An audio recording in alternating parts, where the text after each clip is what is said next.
চার ধরনের পুরুষেরা কখনো জান্নাত পাবে না, তাদের জন্য জাহান্নাম ওয়াজিব হয়ে থাকবে। এক নম্বরে, যেই সমস্ত পুরুষেরা স্ত্রীদের হক আদায় করে না, স্ত্রীর উপরে জুলুম করে।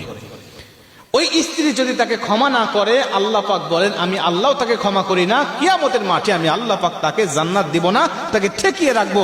ওই স্ত্রী ক্ষমা করবে না যতক্ষণ তাকে জান্নাতে ঢুকানো হবে না ততক্ষণ।